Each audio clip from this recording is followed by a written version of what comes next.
Thanks so much for joining us today. Welcome to the second webinar in the PBRN Learning Series, brought to you by the Agency for Healthcare Research and Quality, AHRQ, and the National Center for Excellence in Primary Care Research, NICE PCR. The webinar today features leaders from 4 PBRNs sharing examples from their work that highlight the value of the practice-based research network approach. Next slide, please. First, I'll just go over some housekeeping and logistics. My name is Dr. Jean O'Connor, and my team from Econometrica is supporting AHRQ's PBRN initiative, including managing the logistics for this webinar. Before we get started, we wanted to let you know that auto-generated closed captioning is available through Zoom. If you'd like to use that feature, click on the icon in the Zoom toolbar at the bottom of the window. Also on the toolbar, you'll see the Q&A icon. If you have questions for the presenters or need help with Zoom, please use this Q&A function. We'll have a Q&A segment following the presentations to answer submitted questions. Finally, we wanted to let you know that this webinar is being recorded, and it will be posted on AHRQ's website in about 2 weeks. Next slide, please. First, I'd like to now introduce Dr. Amy Eden, the Acting Director of AHRQ's National Center for Excellence in Primary Care Research, for some opening remarks. Welcome, Amy. Thanks so much, Jean. So on behalf of AHRQ's National Center for Excellence in Primary Care Research, or NICE PCR, as Jean said, I'm really excited to welcome you all to the second of 3 offerings designed to share the experiences and work of a variety of PBRNs. We hope that these learning events will provide insights and useful information as PBRNs continue to not only evolve with the healthcare needs of their communities, but also with structural changes going on in the larger healthcare system environment. This learning series is just one part of a larger 2-year project to revitalize AHRQ's relationship with the PBRN community. And the other tasks include convening technical expert panel meetings to inform strategies for supporting the work of PBRNs, as well as updating and maintaining the PBRN registry and also making some functional improvements to that, and also creating a report to synthesize the past 10 years of PBRN research and tools and resources. Many of you in the PBRN community have been engaged in these activities in one way or another, and we really thank you for your support and your feedback as we do this work. So today's webinar, as Jean said, features speakers from 4 PBRNs. Their presentations will demonstrate the various and unique ways that PBRNs contribute to improving the delivery of primary care. You're going to get to hear about real examples of the value and the impact of PBRN work. Thank you so much, everyone, for joining. Thank you to our presenters, and thank you to today's moderator, Jean. Thank you so much. I'll now turn it back over to you to introduce today's outstanding panel. Thanks. Thank you, Amy. As Amy mentioned, today we'll hear from our presenters about the benefits of practice-based research for primary care practices and health systems. This will include discussing engagement with practices and clinicians, collaboration and interdisciplinary approaches, and data systems to track trends in network patients and populations. Now, let's get going into our presentations. Next slide. The first presenter we have for you is Dr. Neil Korsen, Research Director of Northern New England's Co-op Practice and Community-Based Research Network. Welcome, Neil. Thanks so much for joining us. Thank you, Jean, and thanks to AHRQ for giving me an opportunity to talk about practice-based research networks, which I've been involved with for more than 40, probably close to 45 years now. Next slide, please. So I'm going to start by talking about why practice-based research is important, giving you a definition and some examples that I've been involved with over the decades that I've worked with PBRNs. Next slide, please. I want to start with AHRQ's definition of PBRNs and really highlight two important pieces of this. One is that practice-based research networks are built on primary care practices that are that exist to take care of patients. So these are the front lines of healthcare. These are not special practices that are set up to do research. And the kinds of questions that PBRNs generally try to answer are questions that arise out of routine primary care practice. So the folks who get involved in PBRNs are people who are curious about what's happening in their practice. They're curious about what's happening in their community, and they're interested in working together to learn and improve. Next slide. Yes, there we go.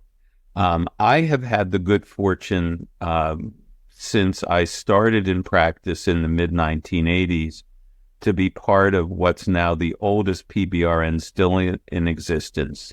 What was the Dartmouth Co-op and is now the Northern New England Co-op was created in the 1970s. It's always had a 3-state presence in Maine, Vermont, New Hampshire. And key aspects of being a member of the co-op are that the kinds of research that are done by the co-op generally come out of questions that the members generate, and then we work with the research directors and other staff to turn these questions into projects to identify funding, et cetera, et cetera. And it's important because we're working in practices that are not designed to do research, they're designed to take care of patients, that we think about how to do our research in ways that minimally impact the busy flow of patient care and primary care practices.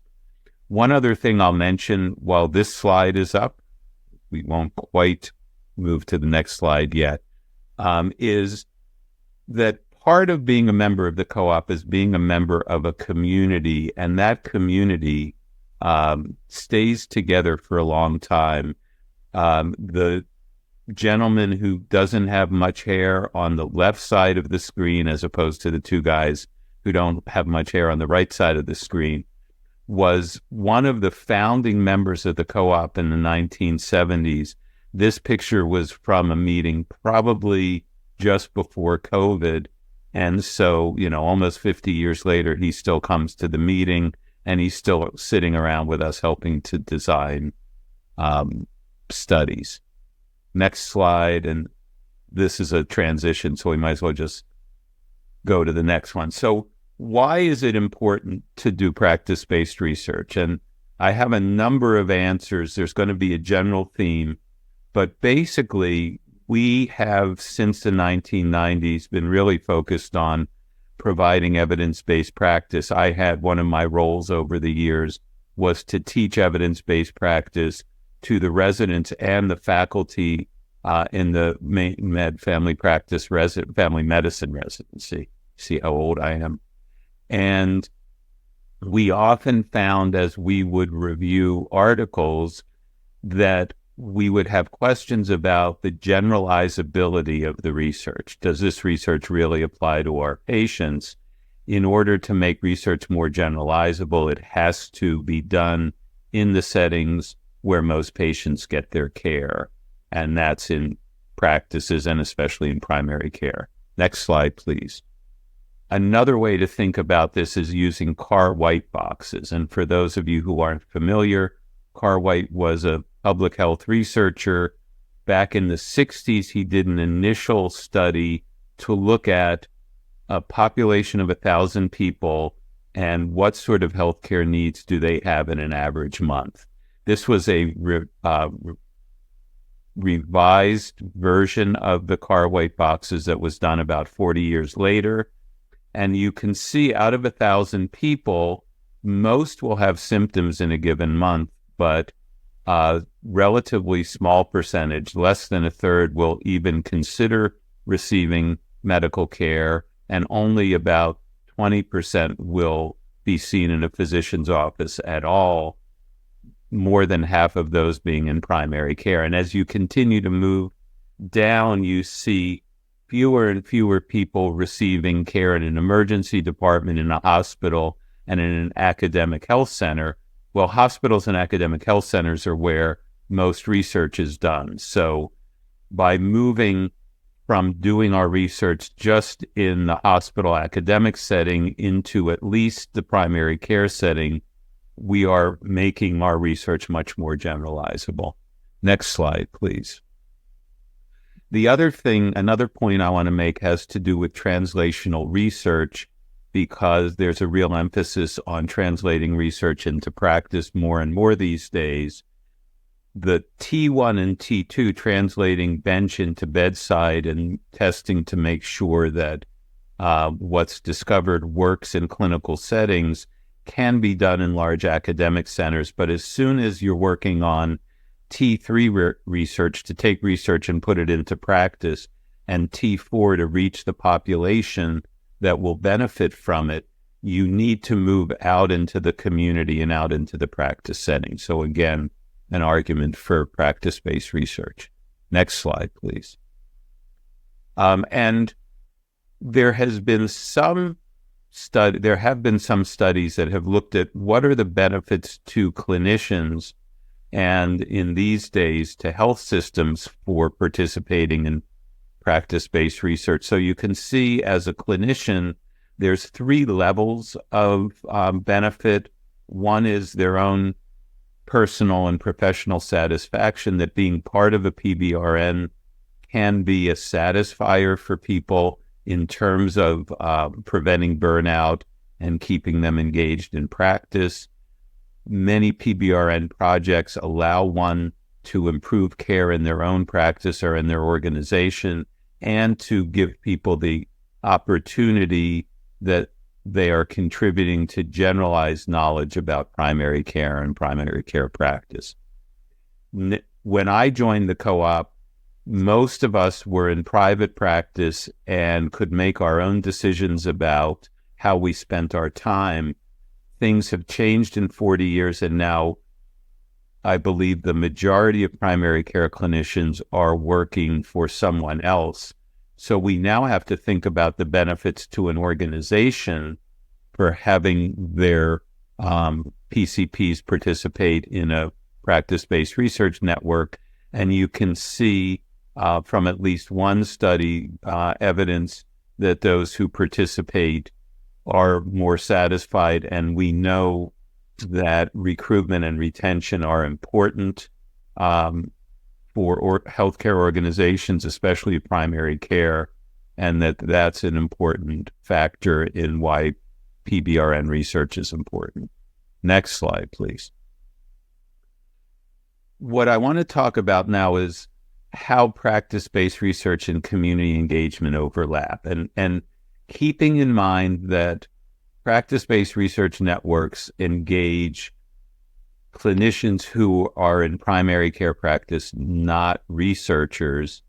The same principles of community engagement that we use when we go out into lay community settings apply when we go into practice settings. And I just want to emphasize those. Next slide, please.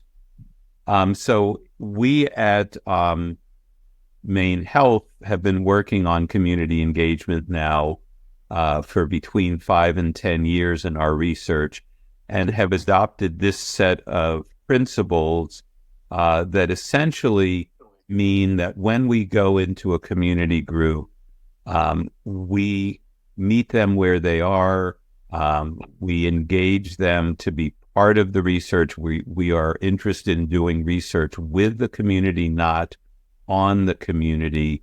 And those principles that are detailed here are the same principles we apply when we go into a practice setting to engage not only the clinicians, but other members of the team to be part of research.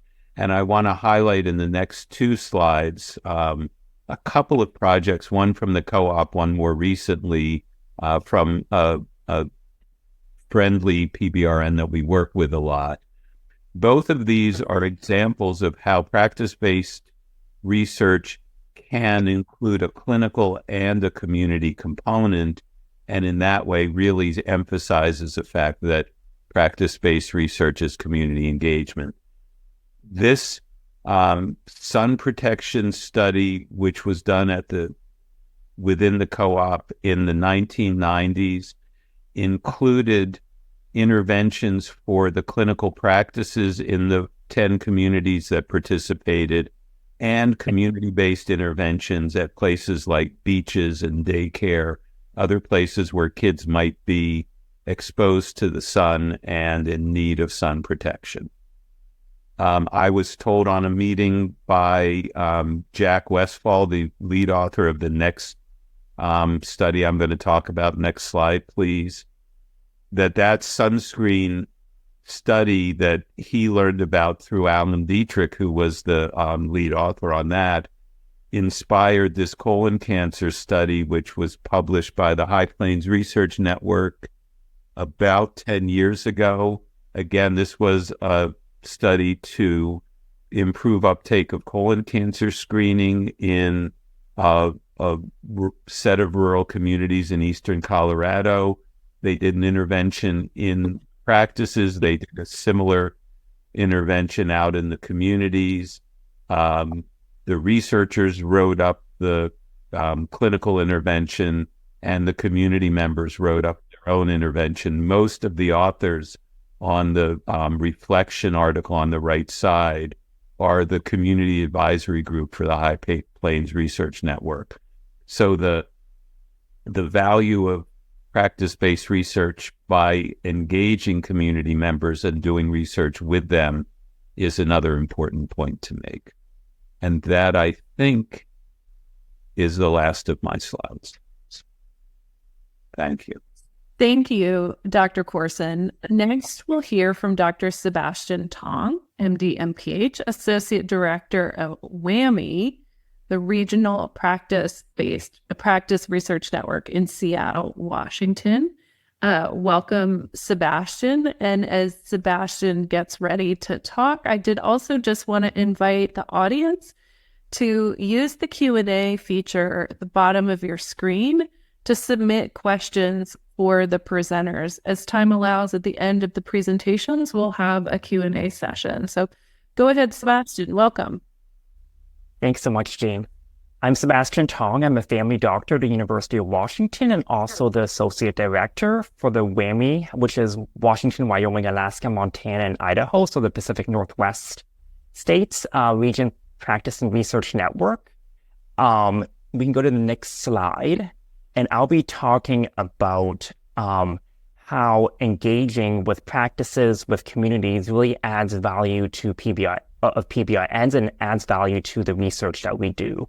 Next slide. So we do get some funding from our CTSA, but otherwise no other disclosures. Next slide. So just briefly, our network is 140 practices across 40 different organizations across kind of our 5-state region.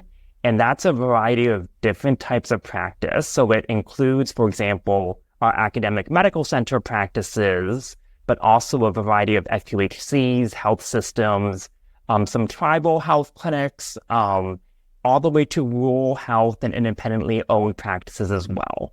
Next slide. So I want to talk briefly about 4 different types of engagement strategies that we do and emphasize kind of the value of each of these strategies and why each strategy adds value to the research that we do and the value of the PBRNs. So the first one is our steering committee. Next slide. So our steering committee consists of clinicians from across a 5-state region. It's a committee of 9 individuals, of whom 8 are pictured here. And this includes family docs, it includes behavioral health providers, pharmacists, it includes someone who's a CMO, of a rural health system, residency leadership and health system leadership. And they meet and give up their time monthly for an hour over Zoom. And we call it our steering committees. We actually don't do any research that's not reviewed and approved by them. So they really guide and direct kind of this vision and like direction of our network. So every study that we propose or any investigator proposes gets reviewed by them. They get an abstract of the research. They ask really critical questions about how this matters, give feedback to clinicians to how to improve their research. And then they overall guide our research priorities as a network to look at what types of research to focus on. And so often we might hear that certain recruitment strategies aren't feasible, or we might hear that this topic just isn't as important to clinicians, but something related might be. So it really helps investigators focus on topics that are most pertinent to clinicians and to practices. Next slide. So as I mentioned, our workflow is clinical research investigators come and approach us, the coordinating center, that's me, the director, and 2 research scientists. And then the steering committee reviews everything and serves as a kind of liaison between them and the rest of the practices, our rest of our 140 practices. Next slide. Another way we engage and really get feedback from our member practices is we do hold an annual in-person meeting. This is the photo of a surprisingly sunny day in Seattle, where we had over 40 clinicians join us for our annual meeting. Next slide. And we make sure the annual meeting is not just one where clinicians sit and listen to us speak, but we get feedback from them. So the variety of ways we interact with the clinicians and get feedback and engagement from them is some investigators give poster sessions, some of the clinicians give posters, and we have a poster session that's interactive. We have a new collaborator session where mostly junior investigators, but investigators who are new to working with our PBRN come and present 5 minutes of their topic. And then they break out into everyone breaks out into small groups, and they give feedback to each of the new investigators to give them feedback about like why this topic works, what can make it more feasible, more valuable to a practice.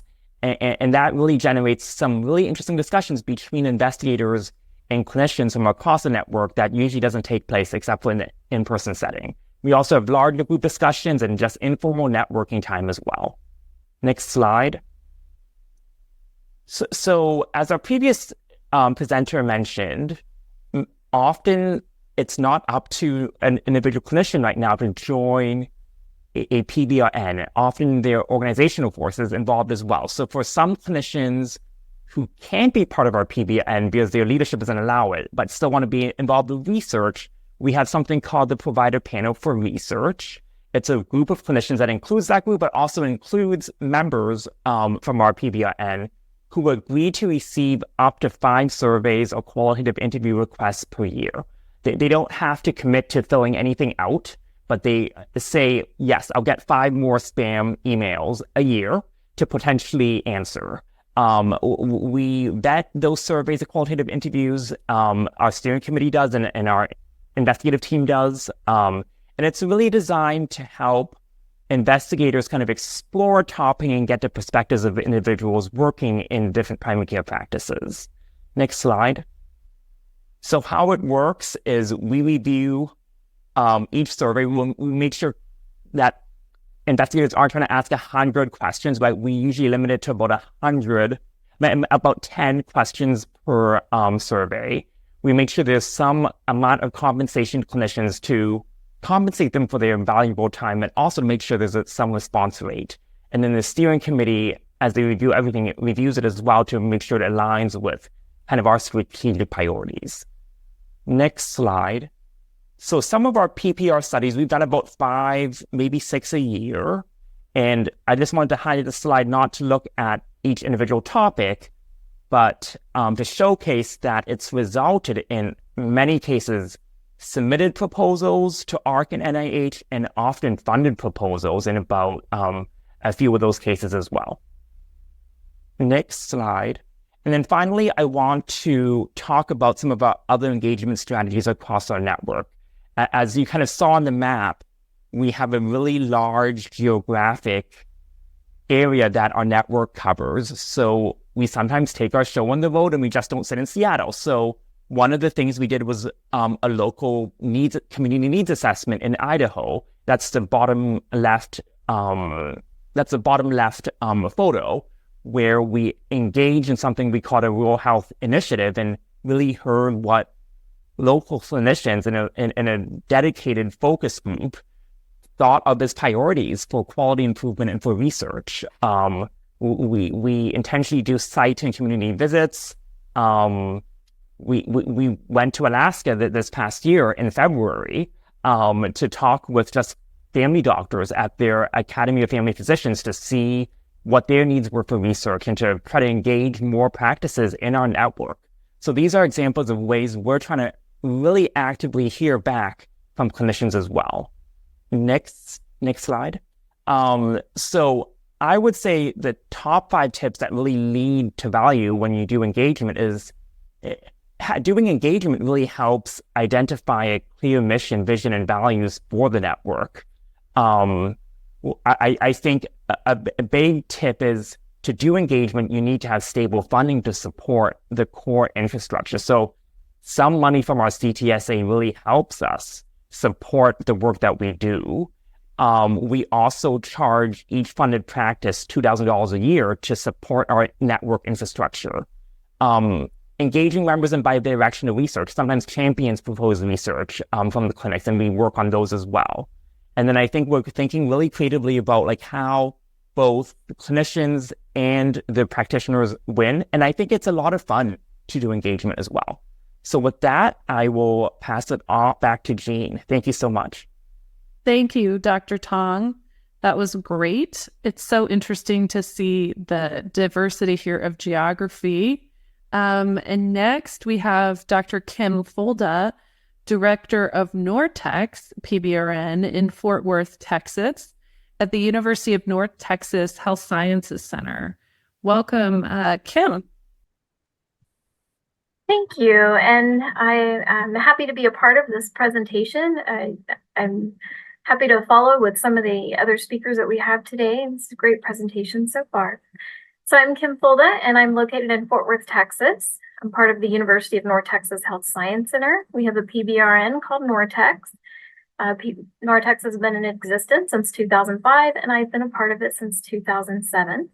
Next slide. So I would like to talk with you today about conducting interdisciplinary research through PBRNs to improve the delivery of primary care. I think there are a lot of importance and benefits to using an interdisciplinary approach. I do believe that there are several advantages to working with a PBRN. We've heard some of them already from our previous speakers. I personally believe they provide you with the ability to study problems unique to primary care or the specialty of the PBRN that you're working with. They give you the ability to recruit participants from multiple sites and conduct research studies rapidly. As mentioned already previously, they also provide you that opportunity to practice real-world research in a real-world setting. And you have the ability to conduct research that's important to your community. Next slide. So why would we talk about multidisciplinary research within the PBRNs? We all know that the delivery of primary care is very complex.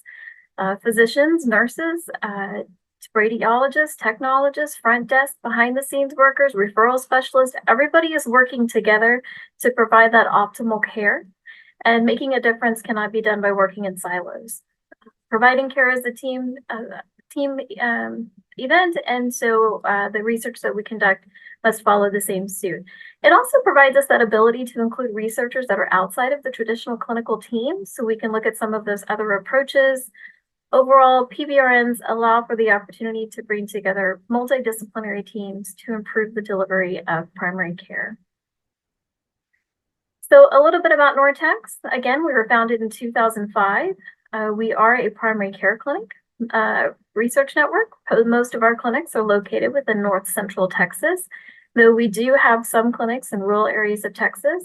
And as you can see, we have a variety of clinic types that deliver care to a very diverse patient population. We are also governed by both a community advisory board and a clinical advisory board. And both of those boards have a lot of input in the types of projects that we do. The community advisory board must approve all of our projects. And our clinical advisory board provides partners together to help us reduce some of those barriers so that we are able to work together across systems. Next slide. I would like to use an example of one of our projects today to talk about how interdisciplinary approach can work. We can work together for that. We call it the PROMISE Lab. It's the Partnership in Resilience for Medication Safety, or PROMISE, Patient Safety and Learning Lab. We started this project in 2019. We are currently in a no-cost extension phase, which actually ends next month. It's crazy how time flies. This was funded through an R18 mechanism through AHRQ for Patient Safety and Learning Labs. This project allowed us to look at reducing medication errors by including a multidisciplinary approach, including systems engineering, as well as clinical nursing, pharmacy, and others. We were able to collect information on clinic processes to see how we can change or modify them to deliver best care, improve communication between the different systems in an outpatient setting. And we all know that different clinics require different modifications and different approaches. So by being diverse and including a multitude of clinics as well, it gives us the opportunity to make sure that we understand one size does not fit all. It's not a cookie cutter approach. And we ensure that our clinics have say in each part of the process. The project is led through Dr. Yan Zhao at the University of Texas at Arlington. I'm the site lead for our university. Dr. Young is the site lead for JPS Health Network, which is our county hospital system. And Dr. Gerses is our lead for Johns Hopkins University. Next slide. We have a very diverse team. As we mentioned before, or as I mentioned before, systems engineers, community pharmacists, physicians, nurses, public health researchers. We even worked with an architecture team to come in and look at the physical structure and the environment of the clinic. We incorporated or included over 20 students in our project, and all of those students were also from interdisciplinary backgrounds, including nursing, medical school, biomedical sciences, public health, and pharmacy. Next slide. So what do we do for this project? We had three primary aims. Aim one was to identify commonly occurring medication-related hazards, medication safety practices, and work system design requirements for safe medication use in ambulatory settings. This included a review of the literature and defining and measuring medication safety in primary care, collaboration between primary care providers and community pharmacists. We conducted over 60 interviews and focus groups with providers, staffs, pharmacists, and patients. We also conducted informant interviews on operations and processes at 10 diverse clinics. And we used process modeling and time motion studies at 2 clinics. So for this, we identified that there were gaps in expectations, especially in the roles of who does what for medication safety. And again, I should mention that our focus was primarily on older populations, 65 and over, on 5 or more medications. We also identified there was a fear and reluctance in communication, particularly between our providers and the community pharmacist. There was a lot of not maybe understanding the basics of medication on the side of the patients, and there were a lot of gaps in the problem-solving skills. So for the next aim of our study, we considered the design and develop phase. We just wanted to design concepts of operations in primary care offices to encourage and facilitate partnerships and develop prototypes and mock-ups of new work system components. This included participatory design workshops with providers and patients, mock-ups of space layout and process.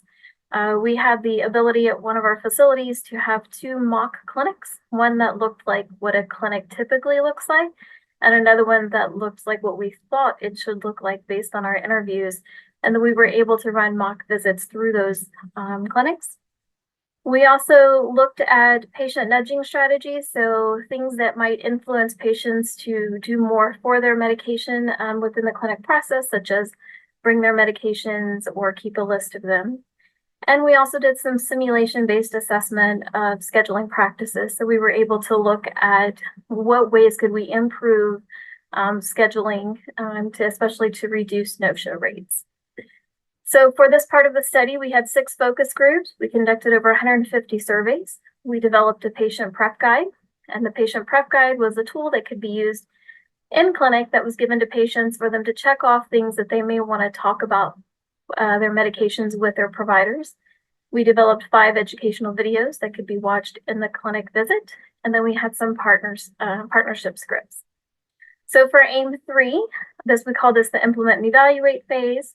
We implemented and evaluated work system components for medication safety partnership at 2 primary care clinics. It's included one that was part of a county hospital system and one that was a private practice. It's some patient-facing redesign, informational tools like the visit prep form and the medication safety videos. We implemented them. We had some staff-facing redesign, such as nudging, again, with the patients to help them bring in their medications, et cetera, and some point of care education that we talked about. We also looked at the layout within the clinics to help better design to improve communication. That's where we worked with an architectural firm. Eventually, what we did was we implemented a stepped wedge design with these tools. We had a little modified version of it because we also included a 3rd clinic that was our kind of a control arm all the way through. We measured self-efficacy, practices at home, staff preparedness to engage, and other processes through the clinic. We had 480 encounters. Again, 3 clinics were included. Our evaluation is ongoing. Through this particular project, we have 8 publications so far that are in print, as well as many others that have been submitted. We've presented at over 40 presentations, and a total of 30 clinics were represented in data collection between the different phases. And all of our publications and information have been distributed through primary care, systems engineering, nursing avenues, and at pharmacy conferences as well. So we tried to take this multidisciplinary approach, collect the information that we needed, make sure that all aspects of the team were included, and then now we want to disseminate it to all of those same disciplines so that we can hopefully reduce medication errors and improve medication safety. Thank you. Thank you, Dr. Fulda. That's some amazing work you've just described there, and it's really interesting to hear about how productive you've been. Our final presenter is Dr. Stephen Atlas, MD, MPH, Director of the Massachusetts General Hospital Primary Care PBRN. And as Dr. Atlas gets started, again, we'd like to invite you to submit your questions through the Q&A tool at the bottom of your screen. In just a few minutes after Dr. Atlas presents, we'll have some time for questions and answers. Welcome, Stephen. Hi, everyone, and thank you for listening to all the speakers. I am a primary care physician at Mass General Hospital, and our PBRN is a long-standing one, and it represents all the practices that are affiliated with our academic medical center, which includes 18 practices, over 300 clinicians, and over 165,000 patients. Because we're affiliated with a single institution, we have an integrated data system. And so one of the things I'm going to talk about today is sort of how primary care networks can use data systems to advance research and practice care. So what we focused a lot on is attributing patients in our network to specific physicians and practices. And we've used this for retrospective studies of understanding how our network and our providers are performing, as well as for prospective patient identification for trials. This takes a broad population-based research perspective that includes both implementation science approaches, where we focus on the quality of care, the variation of care, and equity of care within our practice network, as well as efforts that we can do to integrate care between our primary care patients and practices, as well as specialists within our network. And then finally, we use these data systems to do interventional trials to demonstrate how we can improve care at a population level within integrated systems. Next slide. So how do we link patients with primary care physicians? There's a variety of different ways that this is done. The most common is a visit-based point of care. In electronic health records, it's simply during registration, who does the patient list as the primary care physician. For health insurers, they can require a list of PCPs as part of coverage. So an insurer may have a list of providers who are affiliated with them.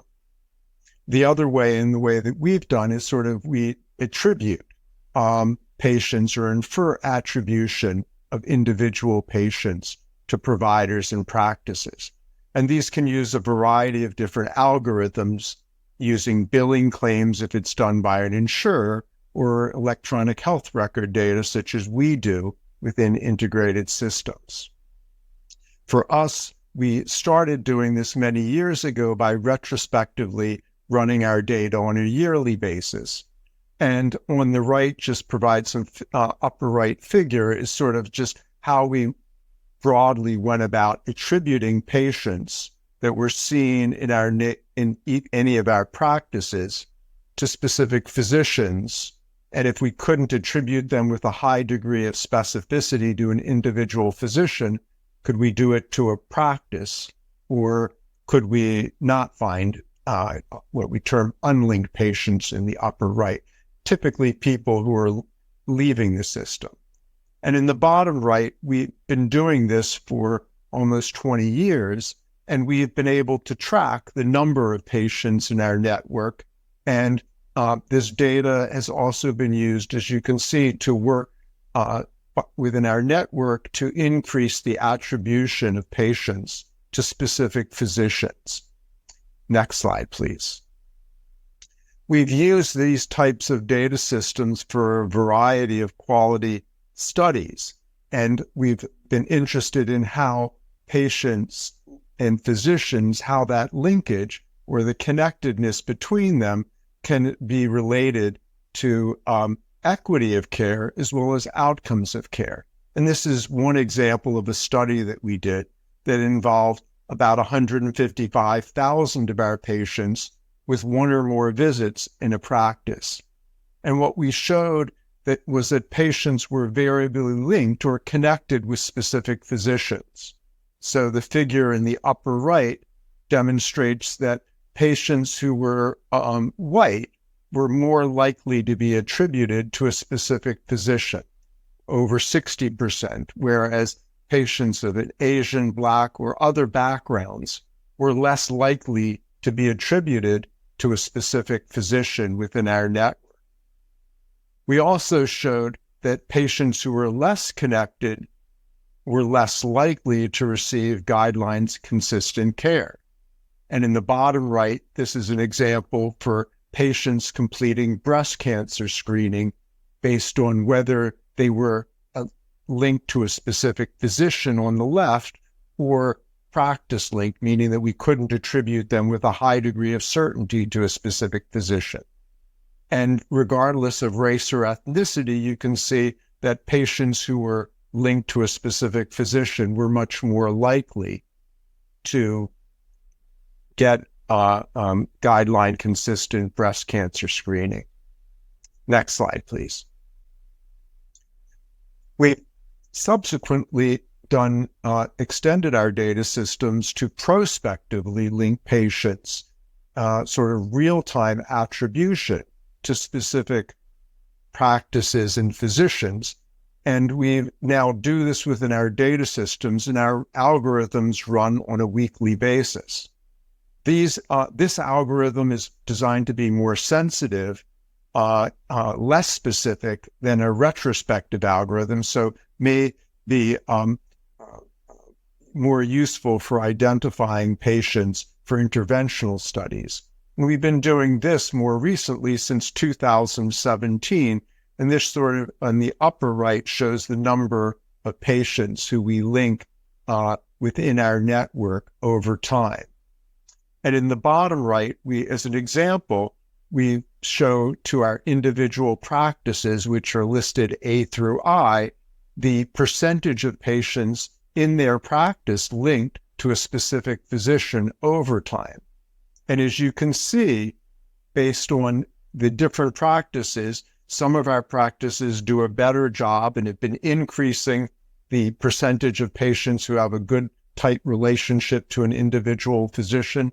And some practices have struggled with that, particularly in more recent years as during the COVID pandemic. So we've used this type of algorithm for quality reporting. And we also have now been using this to identify patients for interventional studies. Next slide. And this is an example of how we've used this type of algorithm.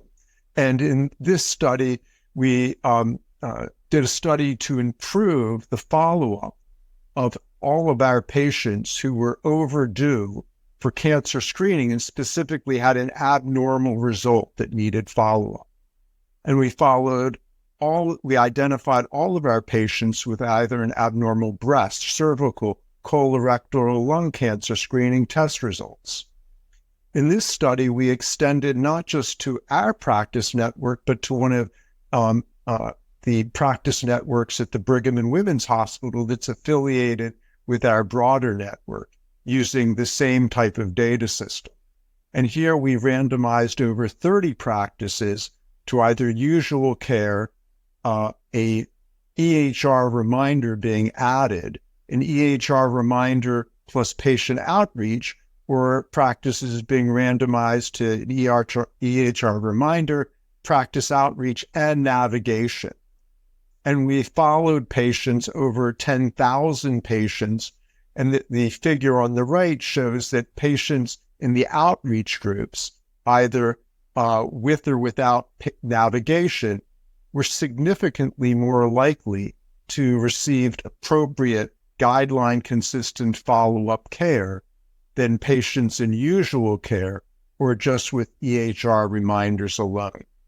So this is a broad way of showing several examples of how PBRNs can use data systems and create ways to identify patients, to link them with physicians and practices for both quality reporting, implementation science work, as well as clinical trials. Thanks so much. Thank you, Dr. Atlas. Thank you so much to all of our presenters. We have some time now for Q&A, and so we'd like to ask all of our presenters to come on camera. We do have a couple of questions, one that's come in through the Q&A tool and a couple of others through other channels. So the first question is for Dr. Tong and Korsen, although it might apply to everyone. What is your take on having patients included in your committees to direct research priorities? Do you think patients have a role? The questioner is interested to hear your thoughts. And then also, how do you compensate physicians to participate in the surveys? Sure, I'd be happy to start. I think that's, for us, an ongoing work in progress for our PBRN to develop a patient advisory council that would parallel our clinician committee. Traditionally, we've done patient engagement for study-specific activities, but not broadly as a network. So that's something that we're actively working to develop at this time. And then in terms of physician compensation, we make sure that investigators bring to the table some monies to reimburse physicians for their time for answering surveys, recognizing that any time spent on research is often lost clinical revenue for them. So we really want to respect our clinicians as partners. And Thank you, Sebastian. I would also say that the co-op is talking about and planning for ways of having the patient voice at the table as we think about the research that we're doing. We were with a new chief of community and family medicine at Dartmouth. The co-op was renamed as a practice and community-based research network. So we've, I'd say, stuck our flag in the ground that we intend to go in that direction. I think some of the challenges, we don't have as big a region as Sebastian has, but still thinking about how to reflect the perspective of communities across 3 states is still one that is slowing us down. I think the right answer will be to use our network of practices to identify, as Sebastian said, a network of patients who come from the same region. Thanks so much. Would Dr. Atlas or Dr. Fulda, do you want to add anything? Sure. I will say that we do include non-science people on our community advisory board. So, for example, one of them was a patient at one of our clinics that wanted to join. Others are patients at, other clinics. And so they provide input on all of the projects that we do, down to even the marketing that we do for our network. So if we have a brochure that we send out to say, hey, this is how we're going to advertise our network, they have input on that as well. Project-specific boards may exist as well. So, for example, in the project that I had talked about with the Promise Learning Lab, we didn't have a specific patient board, but patients were interviewed and included in all aspects of the project for the development of the tools that we used. So, thank you. In our network, we spend a lot of time focusing on engaging our physicians and our practices. Many of our researchers, particularly those who are PCORI funded, create patient advisory committees and groups, and many of the patients are actually involved as investigators and participate in meetings. That's not part of our broader PBRN. Typically, that focuses on specific projects where we engage patients within our network who are particularly interested in a specific project that we're studying. Great. Thank you all so much for those interesting answers and that information.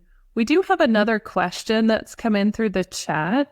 The person who asked the question said, the studies that are presented or that have been presented have great stuff in terms of results and applicability. How is that great stuff best conveyed back to the community? And maybe we'll start, Kim, with you, if that's okay, and then we'll go back to Stephen. Absolutely. So the project that I just mentioned, we've already given a presentation at one of the clinics.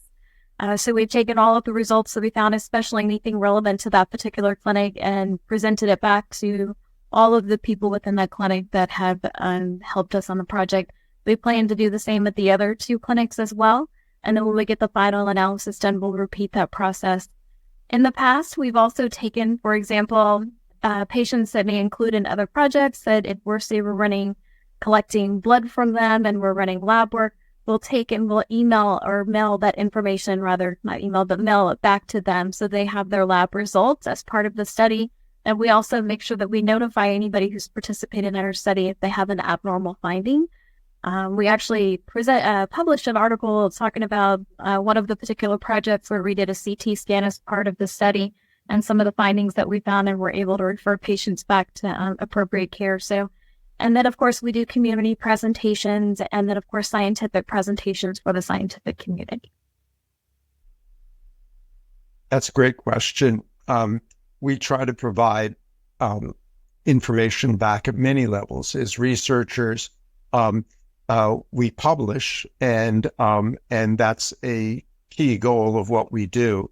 We also present, as Kim says, our research back to our practices and to our providers to make them aware of what we found with their patients in their practices.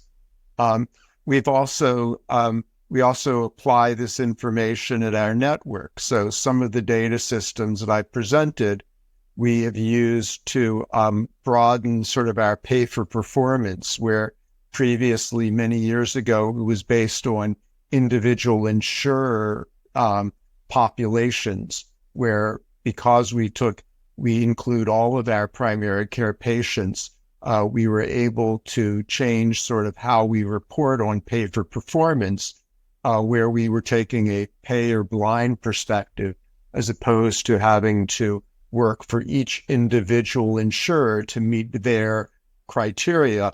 We applied a single standard across all of our practices, and really changed the dynamic of quality reporting in our network. And those use the data systems that we created. So implementing, as Neil said, sort of T3 and T4 type research studies. Great. Thank you so much. The next part of this question is a follow-on. And maybe we'll start with Sebastian and then go to Neil, which is, how do you also communicate your findings, not just to the community or the practices, but to funders and decision makers to bring the message of PBRN value to a broader audience? Sebastian or Neil, would you like to take that question? I can say partially by coming to panels like this, right? But also I think making sure we can communicate our findings clearly in maybe paragraphs of one-pagers. We do have a bi-monthly newsletter that goes somewhat to our practices, but can also be used to disseminate to our funders and to policymakers as well. And then I think it's taking the show on the road and going to give academic presentations where funders are present, and going to DC and talking to potential POs and funders, and making sure that our work as a PBRN, the value of that work is known.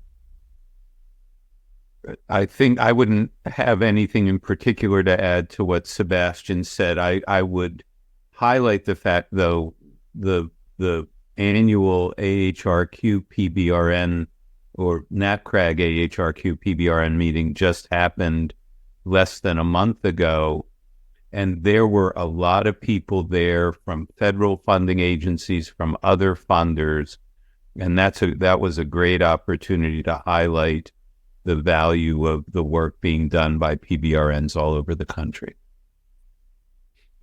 Thank you all so much. So one last quick question, and anyone on the panel could take this. We have a question here about how much time per week do you spend on PBRN activities as administrators? Anyone want to take that? I'm sure. I was going to say, I'm sure that varies. I think I'm funded for about 4 hours a week, but I don't count hours. So as long as there's work to do, I sort of, and this was absolutely true as a clinician, I would expand or contract the amount of time I put in depending on what there was to be done within reason. That's a great and tough question. For us, we got institutional support when our PBRN was in its younger stages. Now that we're more mature and finances are tighter, it's basically soft money, research funded, and the amount of time that we spend on it is dependent on our getting support for it. So my advice is that if you're new at this, your institution needs to support you, but over time, they're going to expect you to hold more of your own weight. At least that's been my experience. I'll add that we have some time allocated from our CTSA collaboration for our PBRN, and that supports some FTE for me. And then the other thing we do is for larger studies, funded studies from our PBRN, we ask investigators to add us for a small FT as well, so that our time supporting them is counted in their grant. Thank you all so much for this wonderful panel. We are unfortunately out of time. If we did not get to your question today, we hope to get to it in an upcoming opportunity. There are 2 more offerings in our PBRN learning series this year. There was a live panel discussion webinar last month, during which 3 PBRN directors discussed topics related to managing and growing an established PBRN. Recordings for both June's webinar and today's webinar will be posted at the link you see on the screen and in the chat as soon as they are available. In addition, an e-learning course will be published in September featuring advice and resources for anyone involved in setting up and building a newer PBRN. Again, we thank you so much. We thank our panelists and AHRQ for supporting today's webinar. And we wanted to offer you the opportunity to provide us any feedback on the webinar. You can use the QR code or the link that is posted here. If you have any questions, we look forward to hearing from you. And thank you so much again for joining us today.